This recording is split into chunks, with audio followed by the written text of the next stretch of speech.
trying to get up that great big hill of hope. And we're live. Hello and welcome back to another miserable episode of the First Time Watchers podcast. Because we like to watch. My name is Tim Costa. I'm Romano De Silva. And this is Walter Vinci. Nailed it. If you'd like to send feedback, you can always email us at firsttimewatchers@gmail.com. Speaking of feedback, Hermano, welcome back. Thank you. And I want to thank two people last week for joining us and filling in your shoes for a double indemnity. Matthew Stewart from Simplistic Reviews and some guy from In Session Film called J.D. Duran. Only because Brendan wasn't available. Hermano. Why two? It took two people to fill my shoes? Yes, of course it does. One to support, what's filling your shoes. The other one to support that beard of yours. JD is a beard. JD is a beard. Yes, very good. Excellent job. Did you happen to catch that last week's episode? How do you think they did? I did not, unfortunately. Sorry, guys. I will be checking it out, though. I'm curious. I think the main takeaway is more Brendan, less JD. That's the main takeaway. Tim always wants more Brendan. I do, indeed. Anyways, once again, go back and listen to our discussion of one of the best movies of all time, and it was a good episode, good discussion with those two. And you were there too, Wally. So yeah, we're not going to forget about you. It was. Yeah. Anyways, moving on. In this episode, we'll be discussing the latest Andrew Dominik film, Blonde. But before we get into that, it is time for Yay or Nay. This is the part of the show where we discuss what we have seen recently on our own. Walter. All right, so I got to see a movie on Netflix. I was just kind of flipping around. Oh, no, I saw this on Prime Video. I'm sorry. It was on Prime. Flipping around, and caught my eye. The trailer was enough to catch me, and it's a subject that it's a historical subject, so that got me to stop. And that's The Report, or also known as The Torture Report, directed by Scott Z. Burns, starring Adam Driver, Annette Bening, and John Hamm. Yes. Idealistic Senate staffer Daniel J. Jones, tasked by his boss to lead an investigation into the CIA post-9/11 detention and interrogation program, uncovers shocking secrets. This is the dramatization of what came out at Al Ghraib, the mistreatment of prisoners at the hands of the military and the CIA. This movie's got some pretty uncomfortable scenes of torture to watch, so that's something to be aware of, because they do show you like some sequences where people are being waterboarded or walled. Lots of like this, like, and when it happens, like a lot of these like chaotic, camera movements.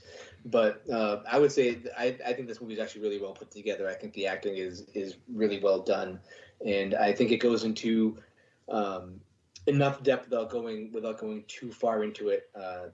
The story behind how this all was brought to light, and the fallout from that as well. So I would say that is an absolute yay. I had completely forgotten about this movie. This is like one of those studio movies that just kind of got buried, and just forgotten about. I would say so. I was like, oh yeah, this came out, and like I thought it came out like recently. It came out in like 2019. Wow, yeah. The pandemic screwed everything up. Yeah, it's just a bunch of these type of movies that just get lost in the shuffle somehow. Two things for me, a horror comedy, I don't know, from earlier this year called Bodies, Bodies, Bodies, starring Amandla Stenberg and Maria Bakalova, who you remember from the new, what's his face, very nice, my wife, come on. The new Borat? Yeah, the new Borat movie. You remember Maria Bakalova from that movie? She was great. Yeah. She was in this movie, and Rachel Sennett too is in this. The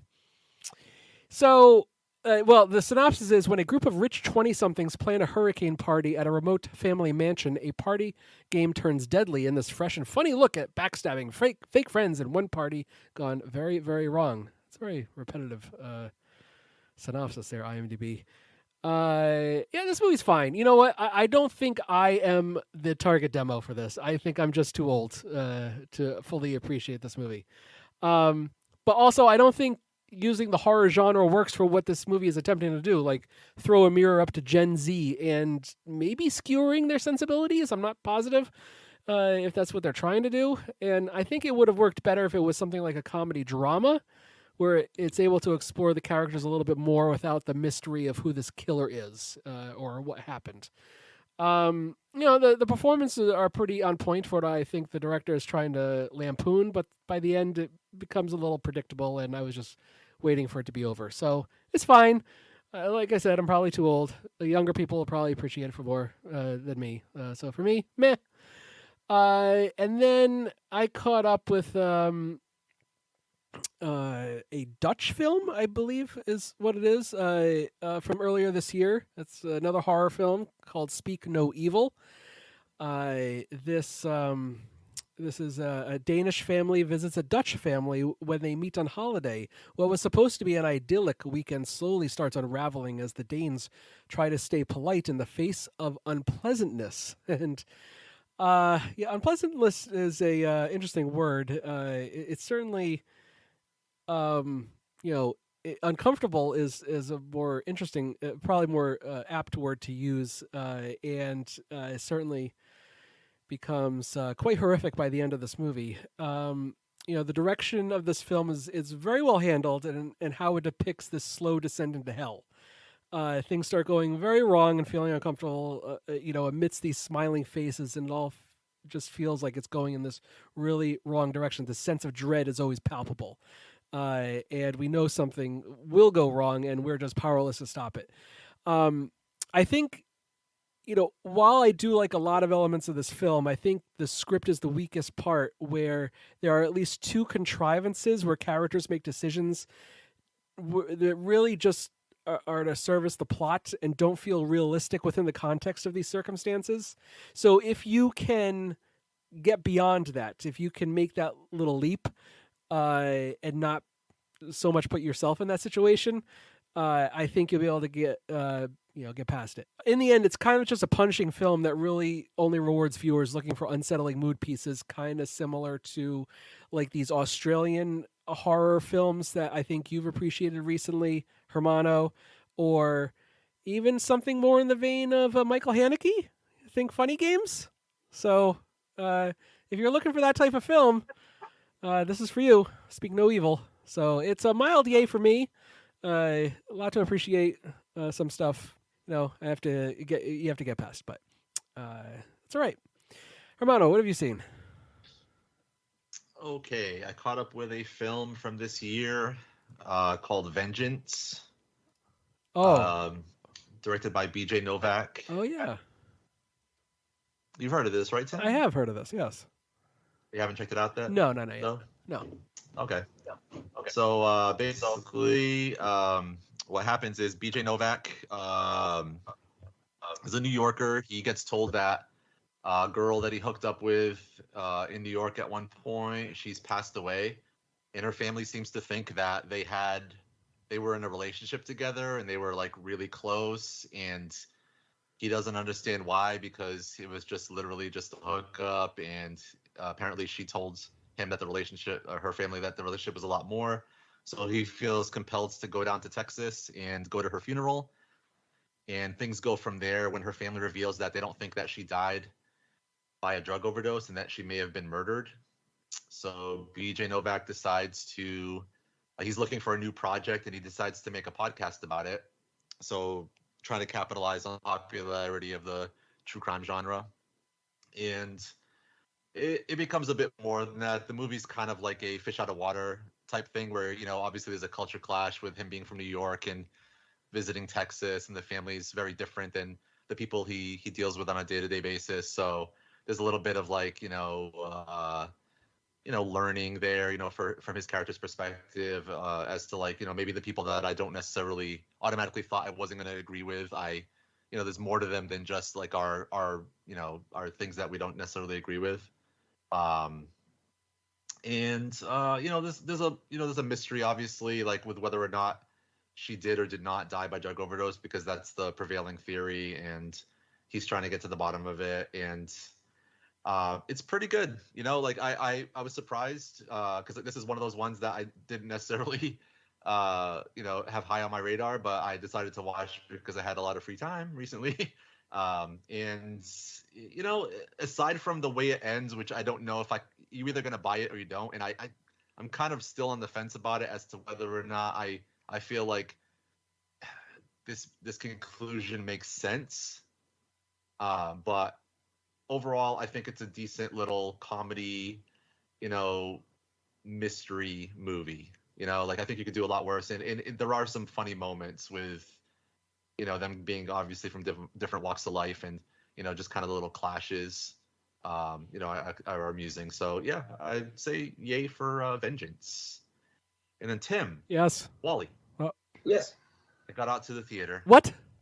And Me and sister watched The Boys. Me and I had a wild night of Olive Garden in the movie theater. yeah, that's how you do it. I got out to see Barbarian. Oh, wait. Before you get that, talk to me about the breadsticks and endless salad. There were endless breadsticks. Mia shared her salad with me. I had some Italian sausage soup to go with my 5-cheese ziti or something. Okay, very nice. The pasta fajoule. I did not get pasta fajoule this time. I ventured out and got a different soup. But it was good nonetheless. Good. And I hadn't been to Olive Garden in a while. It was pretty good. The breadsticks were not exactly what I remembered. I think I put them. They're kind of hit and miss sometimes. So they could not reach. Yeah. Yeah. But yeah, after the high of Olive Garden, I went to go see the High of Barbarian. Yeah, you did. Directed by Zach Creeder. A woman staying at an Airbnb discovers that the house she has rented is not what it seems. Perfect synopsis. Know nothing more. Exactly. Because I'm glad I went in, never seeing even a trailer. This was a complete word of mouth. You're welcome. Movie. Tim, spoke highly of it. I think Andrew did as well. I've heard nothing but good things from other publications and people, so I decided to check it out, and right up my alley. I love the way the film is structured. Kind of has almost like what I if it wasn't so long, I would say that the first third would be an iconic opening. But it's not quite as short as something like Scream. Right, yes. So I don't know that it's gonna... No, because it's like the first third or half, third right? of the film, yeah. It's not really like an opening. It's like not like the first 10 or 15 minutes of the movie. It's like literally a third of the runtime. Right. But it's a great opening because then the film kind of shifts, and then it becomes a different thing, and I loved it. I thought it was a lot of fun, a throwback horror film. The tonal shifts, right? The tonal shifts are really well handled. Yeah, it's really good between the horror, the comedy. Justin Long is great in it. That dude, I mean, between Drag Me to Hell, Tusk, and this, he's picking a lot of good roles, man. Like he's perfect for the these roles that he's choosing. He kind of plays the same character, but they just suit the film so well. And like I said, a classic little horror film that is really fun, and the audience that I was watching it with was really into it. They loved it, so that was a good experience too. And as far as the theater experience goes, so yeah, I really dug it. I'm looking forward to seeing it again. So hi yay for Barbarian.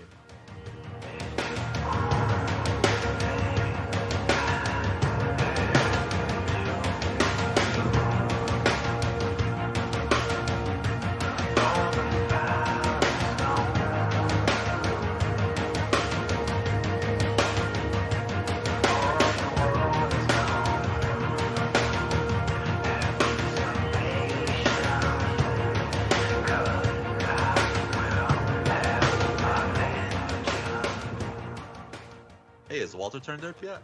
No, he hasn't, but do things seem to be, I don't know, a little different without him here? Well, nothing's exploded lately. And no killer robot clones? Or terrifying portals into the Void Realm? I guess we can just appreciate the quiet while we have it. You know what show you should also appreciate? The In Session Film Podcast. That's right, Tim. The In Session Film Podcast is JD and Brendan. There it is again. The rage building. Rage! Rage! This is going to be your new thing now? Yes, it will be until my rage is rated. Okay. Anyways, each week the In Session Film Podcast chooses a movie to review. Then creates a top 3 list based on what they just saw. This week, the In Session Film Podcast is reviewing the newest rom-com, Bros. And continue their Studio Ghibli movie series by discussing Princess Mononoke. You can find their show on Apple Podcasts by searching for, you guessed it, the In Session Film Podcast. Or on the web at insessionfilm.com. So if you're in the mood for more great movie reviews and discussion, Then check out the In Session Film Podcast on Apple Podcasts. or on the web at insessionfilm.com. By the way, Hermano, I like what you've done with the fixtures in the break room. Wait, I didn't do anything with the break room. Well, then where did all these new items come from?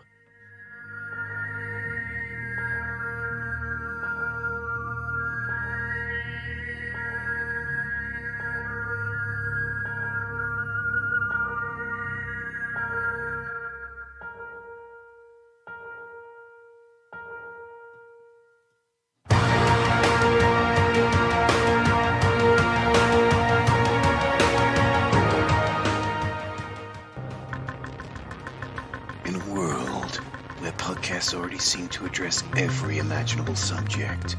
One man broke new ground with a seemingly random obsession about exploding helicopters in movies. He was a podcaster on the edge, a maverick broadcaster who played by his own rules. Now, he has a last chance to talk about the strange way helicopters explode in film. Exploding Helicopter, available on iTunes and Podomatic now. Think you know about chopper fireballs? Think again.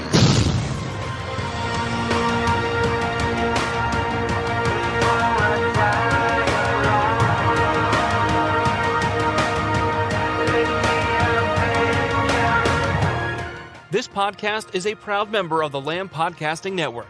Find the network at largeassmovieblogs.com.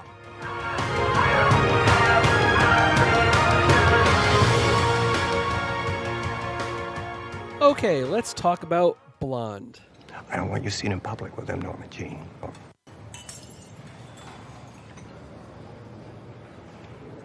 And in private? In private?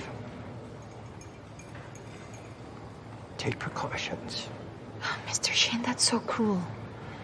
It's crude and cruel. And you know it. I'm just thinking of your career and your well-being. You're thinking of Marilyn. Yes. Her career. Yes. And her well-being. She doesn't have any well-being. She's only a career. They know I'm Norma, not Marilyn. They understand me. I understand you. I invented you. The Plot, a fictionalized chronicle of the inner life of Marilyn Monroe. The writer and director, Andrew Dominik. The actors, Ana de Armas, Lily Fisher, Julianne Nicholson, and some others. Hermano, you've appreciated Andrew Dominik's films in the past, and so I'm sure that you were itching, just, couldn't wait to get to his latest film. I could hardly contain myself. But to be fair, I loved this film. Tim, I've heard the discourse. Have you? I've caught some of the discourse, not all of it. I've probably tried to stay away from it. Yeah, I try it as well, but sometimes it's hard to avoid. But I have heard a little bit, specifically from the female perspective, I would say. But coming from my own experience with the film, I loved it. This is easily, I would put this at number one so far for me, as far as the films I've seen all year. I can't believe that you're being serious right now. I am being serious. I absolutely love the film. I watched it in 3 sittings, which is perfect. My 3rd sitting was only the last 10 minutes. Just if you guys wanted to know. But I don't know what people were expecting. I can only go in thinking that they maybe thought it was like a standard biopic, and it's really not. So it's more of like capturing I guess the essence of what Marilyn Monroe must have gone through in her life, with some of the trauma with, her father, issues with her dad. Oh wait, she her had daddy mom, issues. obviously. I don't know if it came across clearly in the film, Tim, but yeah, I picked that up. Interesting. Yeah, I'm really attuned to these kind of things. Wow, you must have gotten into this movie really deep. Nothing goes over my head like Drax. So yeah, like I just really liked the way the film is structured. Like it does feel almost like it's, I guess to compare it to something like Tree of Life, or like the way it's structured, it feels like it just kind of flows. Like it jumps around a lot. It's not like a standard biopic. Like I said, it's structured almost like it's just moments in her life that like kind of defined the way she was feeling or what she was going through, the way people in her life, relationships impacted her, things like that. And for what the film is going for, which is clear that it's going more for like the angle of like the trauma that she must have experienced and the weight of this persona that she had to maintain, and how it probably isn't something that she really, who she really was as a person, but it's kind of what people expected and wanted from her. I can imagine that being pretty difficult for someone that is kind of living two lives. I think obviously the men in her life in this film, the way it's depicted, a lot of them, if not every single one of them, let her down at some point in her life and really didn't always have her best interest at heart. But I mean, from just the filmmaking perspective, the cinematography, like I said, the way the film is edited together, the score, I thought when it does come in, is phenomenal by Nick Cave and is it Warren Ellis? The direction I thought was great as well, and Ana de Armas puts in an amazing performance. If she's not nominated for Best Actress, I'll be fucking shocked.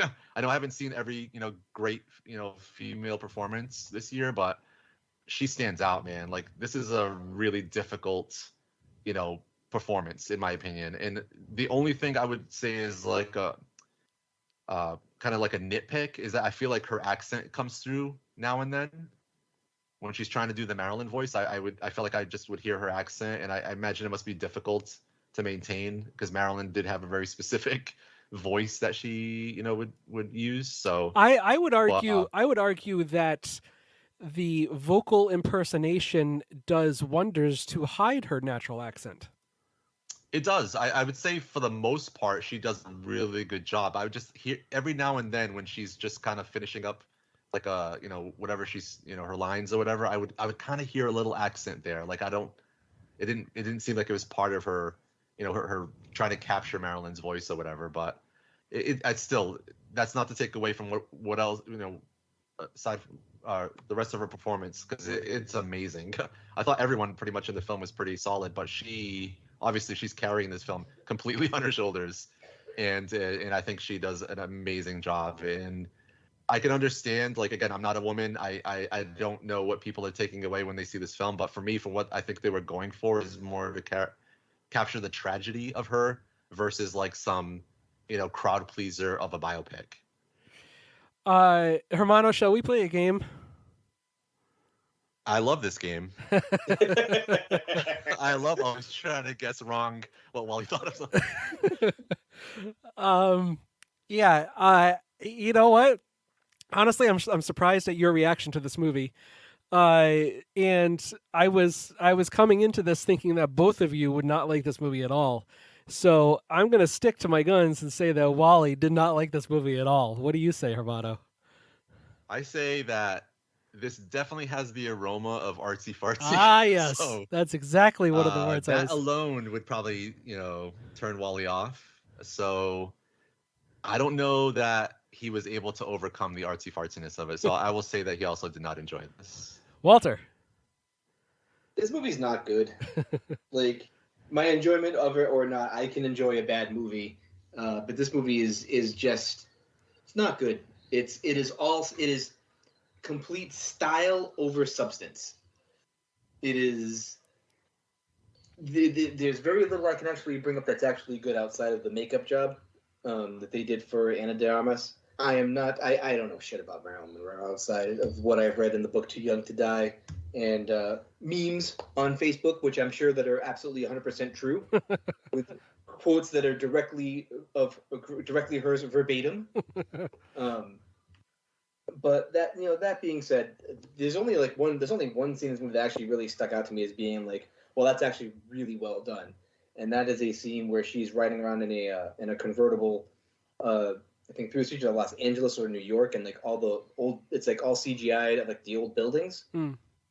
That looked cool, but like this is basically like someone just learned how to fucking use After Effects and just went fucking house.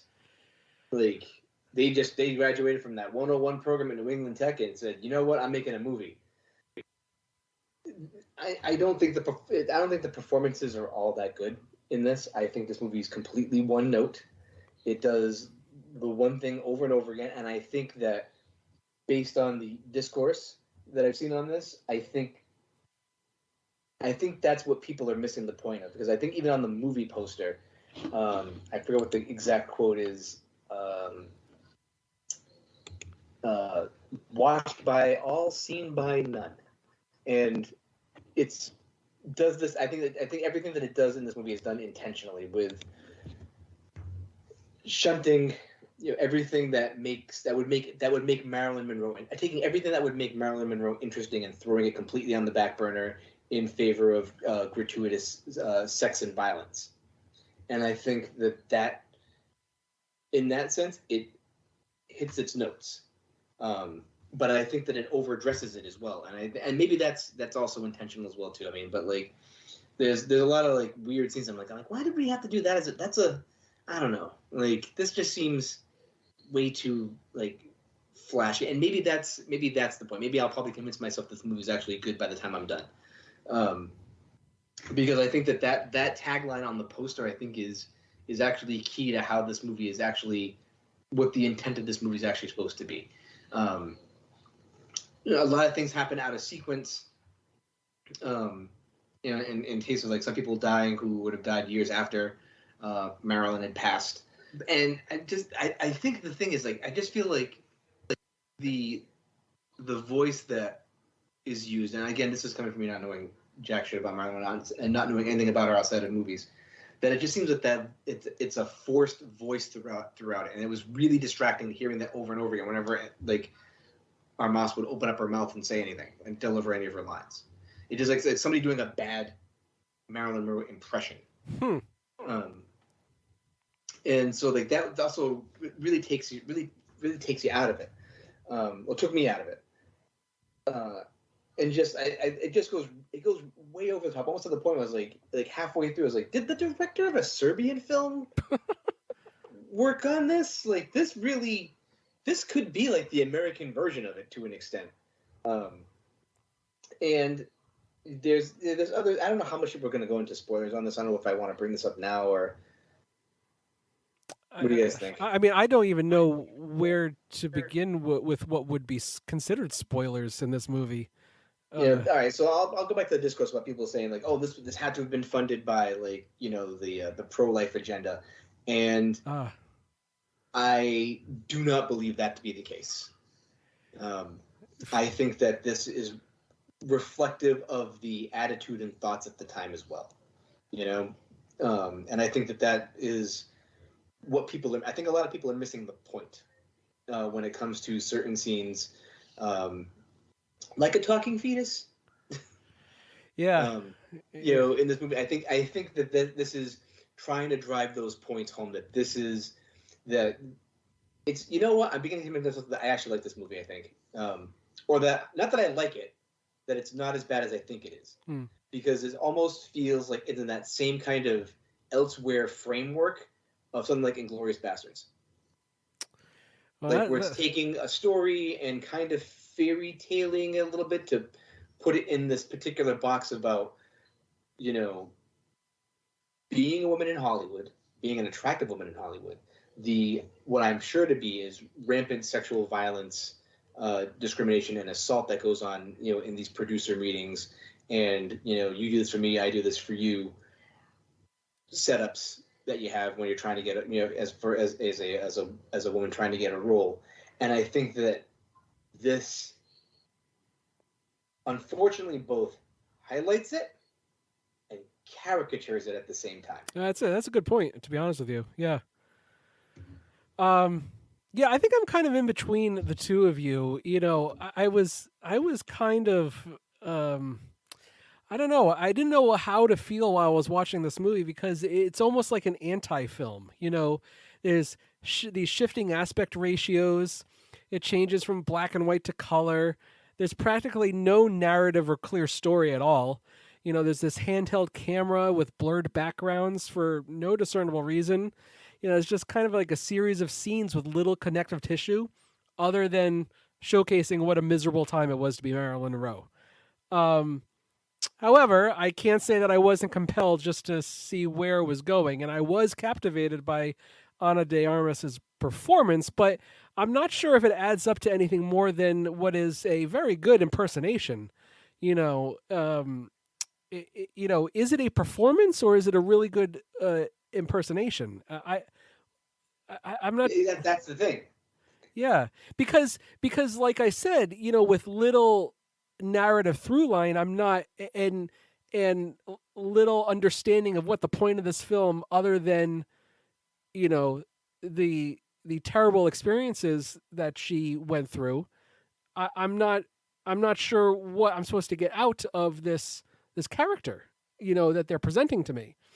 But you know, her presence, Ana de Armas's presence, adds this layer of gravitas. I think, you know, whether it's this attempted through line of her daddy issues or just the fact that she's, you know, a couple of times you try to see that she's trying to attain this sort of agency. You know, she does carry this movie on her shoulders right to the bitter end. You know, in fact, the ending of this resolution of her father issue, I think this is the spoiler, actually, that we'll get into later. You know, this letter that she receives at the end is fucking cruel. It's downright horrifying. And, you know, whether or not it really happened isn't the point. It just further twists the knife on her dreary existence. We'll get there. By the end, I'm not sure what Dominik is trying to explore here. Is it the price of fame? Is it how misery is an inherent trait? What do you think, Hermano? Well, like I was saying, it's re-examining her life. I mean, obviously, like, I think times were different back then. I know she was highly publicized for who she was, but I mean, it's nothing compared to nowadays with like TMZs and things like that, where you know pretty much everything about, you know, people that have, you know, public lives. You know, like, I just feel like he was re-examining how it couldn't have been easy to be her, you know, at that time because of, you know, scandal, men in her life. You know, she had been married a few times. There was, you know, I think this is actually not that fictionalized, like the idea that she might have been in a, you know, a bad relationship where, you know, there was violence with, I think, is that supposed to be Joe DiMaggio? Yeah. Yeah, so the Bobby Cannavale Yeah. plays Joe DiMaggio, whatever. I think there was actually some violence there.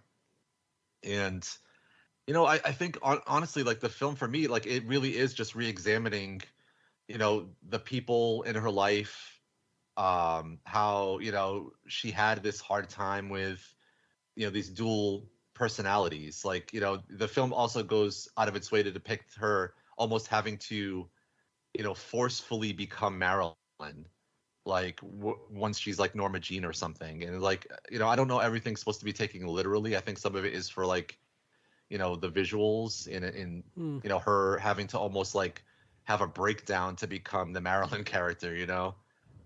So you know, I think a lot of it is just like, you know, this is the price of fame.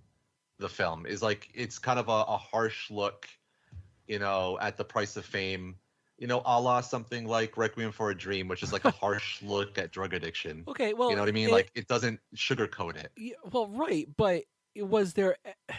You're not going to lighten the movie at all. You're not going to show me any moments in which she's happy for an extended period of time. There were moments, but then it was always, you know, she was always bludgeoned upside the head by like people just either using her or wanting to be with her for certain reasons or wanting to change her. I mean, the Joe DiMaggio character straight up wants to change her, knowing full well who she was when he got into the relationship with her. You know what I mean? All of a sudden, he just like becomes a different person. Like all of a sudden, it's like, I don't want you to be this person anymore. Or if it really feels like she's just being pulled in a lot of different directions throughout the entire film. Like studio wants something out of her, her relationships want something out of her, the public wants something out of her. It's like it's difficult. Like I think the film is really masterful at getting that across. At least it was for me. Like I just thought it was. I felt it as like never have I felt before like what it is to be like a star. Well, that's interesting, because I will say that there are some interesting moments where, especially the crowds and the paparazzi, there's even the sequence in which she's walking up this red carpet, and there's like an altering of the faces of these men and photographers that are yelling at her, and, Yep. and their mouths are widening to an unnatural degree. And there's just a lot of other moments where, that same type of oppression is surrounding her. And, I mean, look, to a point, I get it, but does it have to keep happening over and over again and not explore something else within her life? Tim, would you say the same exact thing to Michael Haneke? Yes, actually, I would.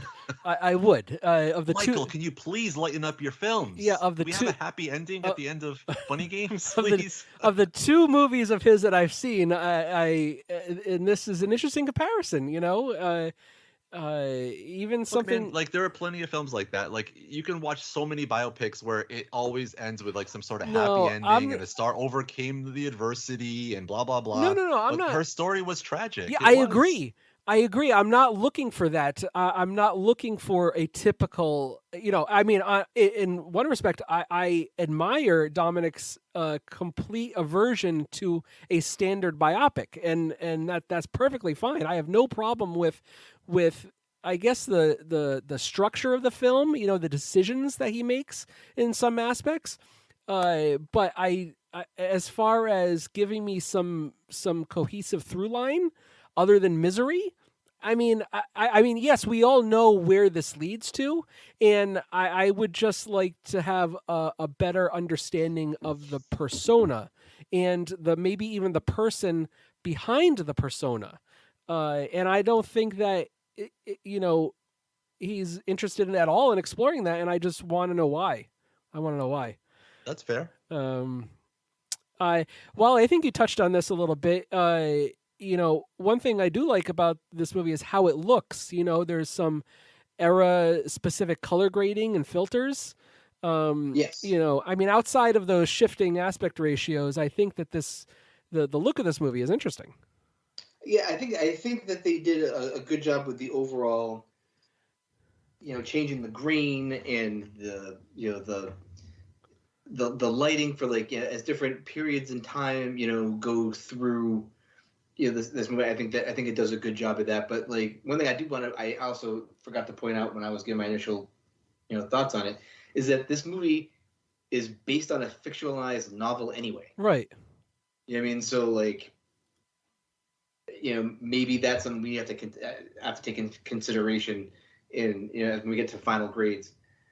But I do like how they chose like a lot of the color palettes in this, and and just how it looks. And I'm also going to comment on the makeup as well too, because like there was something that I did notice that I thought had to have been intentional, and it was very interesting to see, is that when you are looking at Ana de Armas makeup and the way she's made up through the movie, it gets uglier as the movie goes along.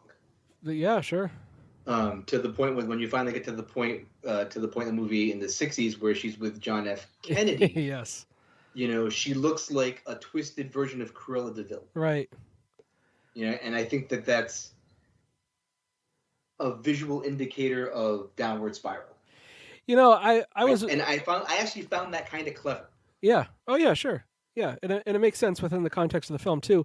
And I was wondering up until that point, I was wondering why is this movie rated NC-17, and then she spends some time with JFK, and I'm like, okay, there it is. Now, was that method acting? Wow. Because like the. Yeah. I had to ask. Yeah, I know. How was that shot? Yeah. Let's get some behind the scenes on that one, right?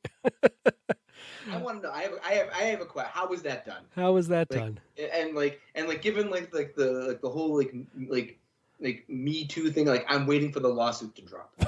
Okay.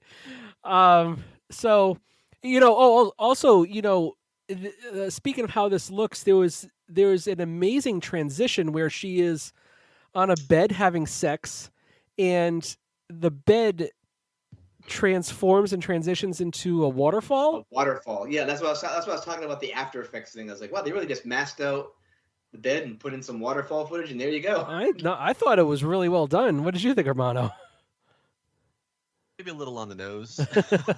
With there were a bunch of moments here, like even when she was with JFK, there's like he's watching like some rocket. cheesy sci-fi film, and there's like a rocket right. raising up to launch and stuff. I'm like, all right, maybe a little on the nose with this, Andrew. But yeah, I mean, yeah, I like nice match cuts / transitions like that. So I thought it was creative. So yeah, again, like it all comes down to like I thought the film cinematography wise was great. I thought like all that stuff you guys are talking about, none of that stuff usually like the 4:3 stuff will bother me here and there, but I thought it was specific to the era and all that, so it didn't really bother me, and I didn't mind all those like shifting aspect ratios and the color shifts from black and white to color and things like that. I thought all of that was just creative, and I think I could be mistaken, but I think maybe even Wally mentioned this, that it kind of represented her mood maybe in specific scenes. Like I feel like most of the color ones, I think she was maybe in happier moments, like specifically the one with like Adrian Brody. I felt like a lot of that was in color. Oh yeah, I really like Adrian Brody in this movie. I think his performance, as as relatively small as role is, I think it's pretty interesting. Yeah, he kind of represents one of the other things in the film, like where it's kind of like what you're talking about, Tim, where like everything starts off like seeming like okay, and then it just shifts to misery. But like she discovers that maybe he's using her as sort of like a kind of like a muse, but in a way that she did not want, or specifically told him not to. Yeah. To use her words or use her as inspiration or any of her real life aspects of her as like for his writing or whatever. And of course she feels betrayed again, once again let down by another man in her life. And I can see that, like relationships breaking down like that. I can imagine that not being so fictionalized for her. Before we get into spoilers, I think something we need to bring up is her relationship with Edward Robinson Jr. and Chaplin Jr. And how that plays through, I guess, a little bit throughout. And that supposedly never happened. Right. Yeah. The decision. They're completely made up. Yeah. The decision to have that in this fictional account and what it might add to her psyche, I guess, or her whatever through line they're trying to capture in this movie, is I don't know. Of all the relationships, I found this to be the more confounding. It's almost like you say, it's fictionalized. So is it something essentially within the context of the movie she is made up in her head? Although it is within the tabloids as well. It is shown within the tabloids. And her agent isn't happy with it. So what do you make out of that, Wally? This gets into the concept of everybody trying to fucking ship everything these days. Like I see. You can't have a property or like a story without somebody going, I'm gonna write a fanfic about it. Oh, it's so fucking clever. And that's what just happened here. Interesting. This is basically just a fucking fanfic. Yeah. And it's when it comes to this shit, like I am like at my like it's irritating. It's fucking irritating. Everyone's got to ship everything, and my job is being on the internet, and so I see a lot of this fucking bullshit like regularly. I'm like, this is so stupid. It doesn't need to be in here. It is absolute fluff. It is absolute superfluousness. It's titillation for titillation's sake. and it's completely unnecessary. Well, I mean, unless you consider the very end of the movie, Hermano, what did you think of this? Yeah, I'm gonna disagree a little bit. I don't know that the entirety of their relationship is necessary, but I think the it really boils down to like one specific scene where they're decrying the fact that they're the sons of famous fathers. Right. And, her, you know, trying to explain to them like, well, you're lucky you have fathers, and they basically reply to her like, well, you're lucky that you can reinvent yourself and you're not tied down by these names. Like, they could never overcome the fact, especially the guy that's the sons of Charlie Chaplin. Like, how hard would it be as a to overcome that legend, or even, I don't know the other actor very well, but I imagine he was probably a big deal as well. And I just imagine He's like Rich Roberts' kid from Double Indemnity and oh, okay. Yeah. So yeah, again, another guy who's pretty well known in the Hollywood circles. And if those guys ever wanted to be actors, like they're clearly trying to be, I imagine it's like a huge weight on their shoulders. Like they either got to match or surpass their fathers, and I imagine that just weighed on them. And for her, it's like, well, at least you knew your dad's. Like, I have daddy issues clearly. And also, like, they look at her as like someone who's so fortunate that she's able to reinvent herself and is not weighed down by a name. But they don't realize that indeed she is weighed down by a name, and she doesn't really love this whole Marilyn Monroe persona, and it does bring her pain. Okay, let's get into spoilers.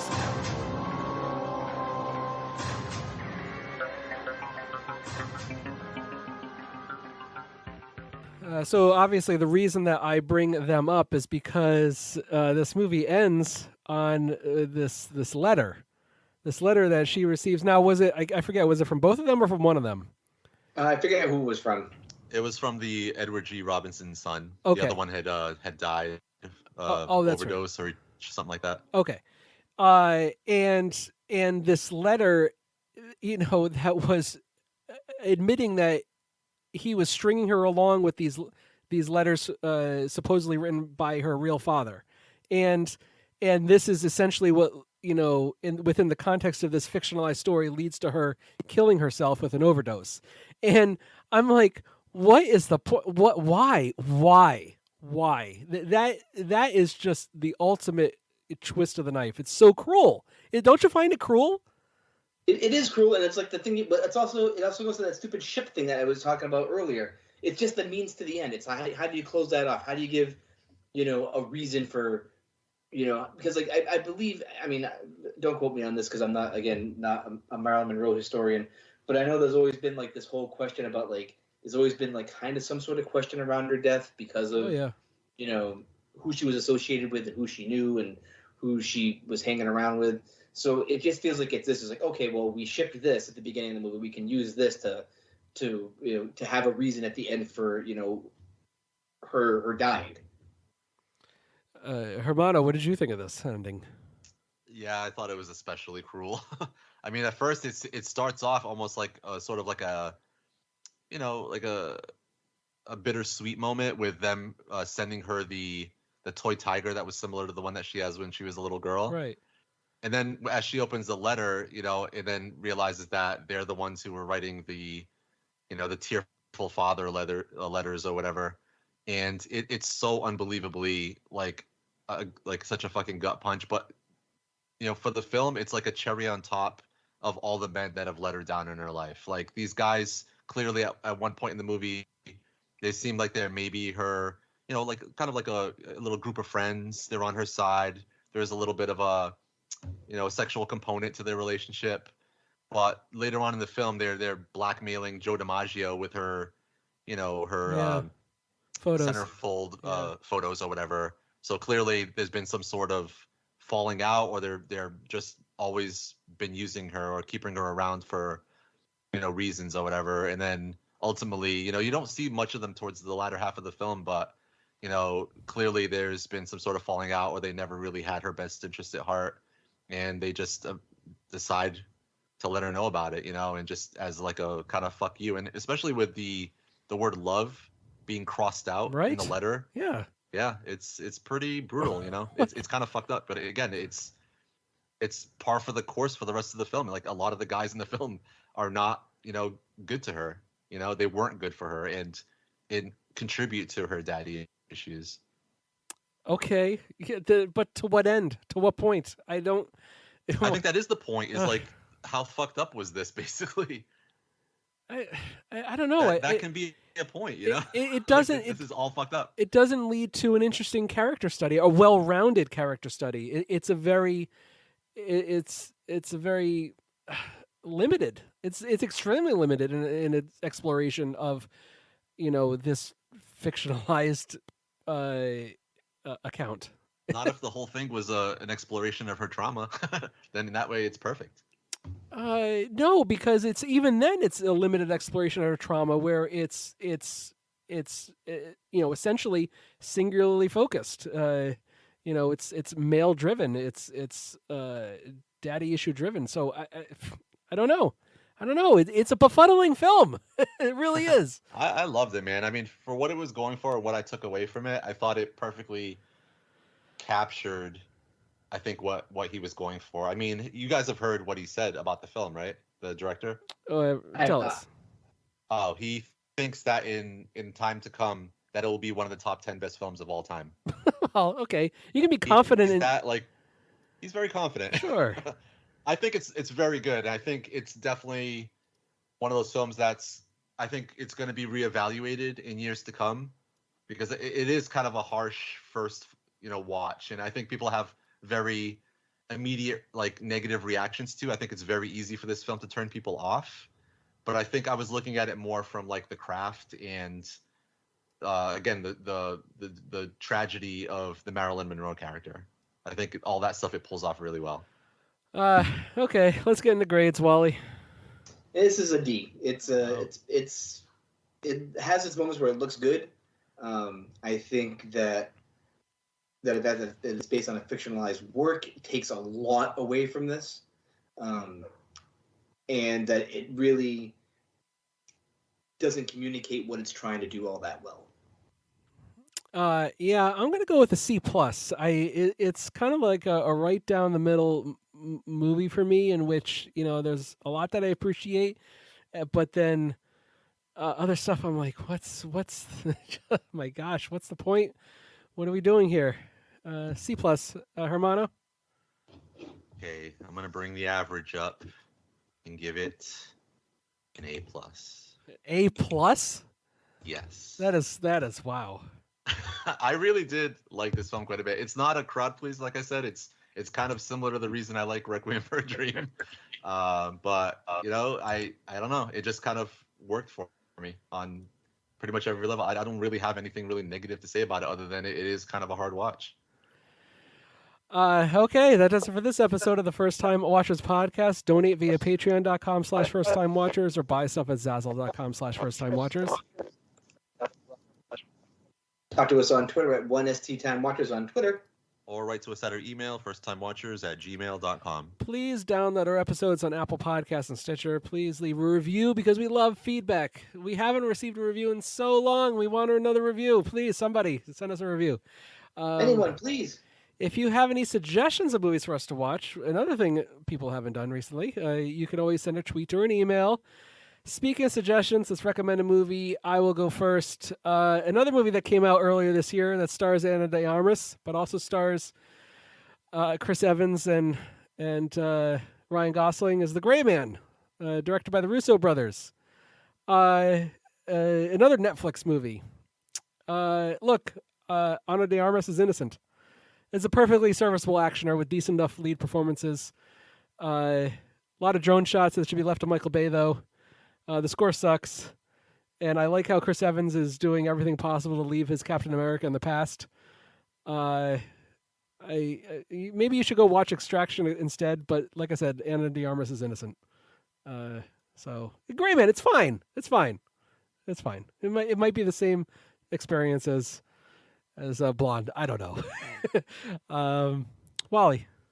All right, now, oddly enough, this movie popped into my head earlier this week before we were sitting down to watch blonde, and specifically a certain scene with Ray Liotta Jr. being chased out of a house, and led me to. I'm gonna recommend this movie. I cannot remember for the life of me since we reviewed it so long ago, back in 2012. Killing Them Softly. Oh, yeah. Also by Andrew Dominik. Jackie Cogan is an enforcer hired to restore order after 3 dumb guys rob a mob-protected card game, causing the local criminal economy to collapse. For some reason, I remember really digging this movie, and it's been a while since I've seen it. But like just the fact that these like scenes were standing out in my head so strongly, I'm gonna recommend it, even though it's been a while. Hermano. We already talked about this thing I'm gonna mention off air, but I'm worried about Gerard Butler. Oh. I watched Last Seen Alive on Netflix. Oh, by the way, I should have said this is an anti-recommendation. It's not good. It's not good. I'm worried about him. So it's a pretty generic action thriller. Makes no sense. Anything that Gerard Butler does in this film makes kind of no sense.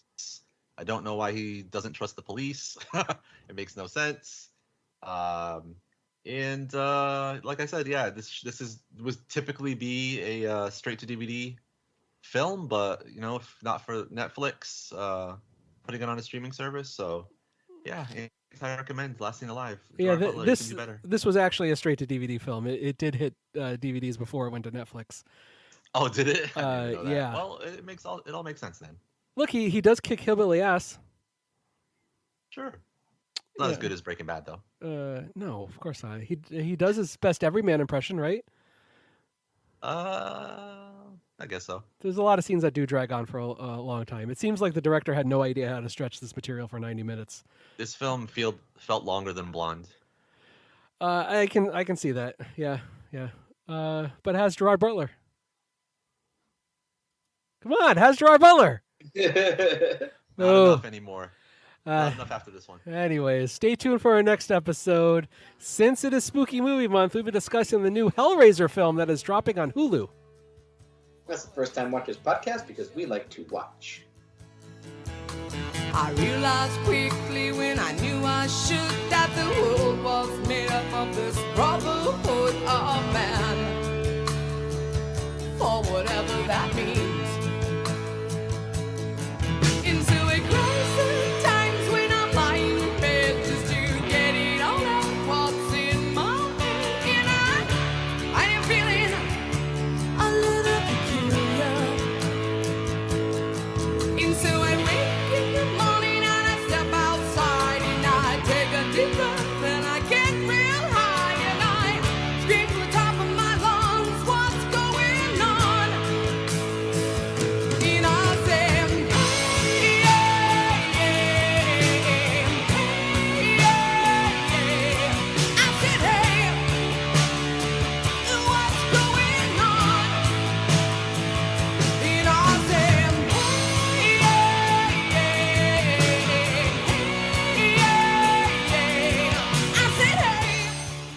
Hello. How are you feeling? Good. Yeah, you're all recovered? I've been recovered. That's good. I probably could have recorded last week, but I was on Monday. I was still kind of in and out of like being like sleepy. I hear you. Because I forced myself to kind of stay awake during Sunday was my worst day by far. Like Sunday, I felt like I was totally fatigued and just tired. Just wanted to sleep, but I didn't want to kind of like constantly sleep throughout the day and then like not be able to sleep at night. So I like forced myself to stay awake. Yeah. And so I could just sleep through the night and stuff. Right. And when I woke up on Monday, I was still testing positive. Oh. So I ended up calling out, and I was still a little bit. I was probably like 80% back. But I just took another day off, and then by Tuesday I was like 100% back. Like I was fine, but I don't know. I just hadn't done anything for like the past 2 days, and I felt like I should probably just take this week off and just rest just in case, because I still had kind of a nagging cough too. Yeah. Didn't go away right away, so I was like, I don't know, maybe I should just tell the guys go on without me this week, and yeah. I'll come back recover cool. next week. Well, I've been fine pretty much since Tuesday. Good. That's good. I'm glad to hear that.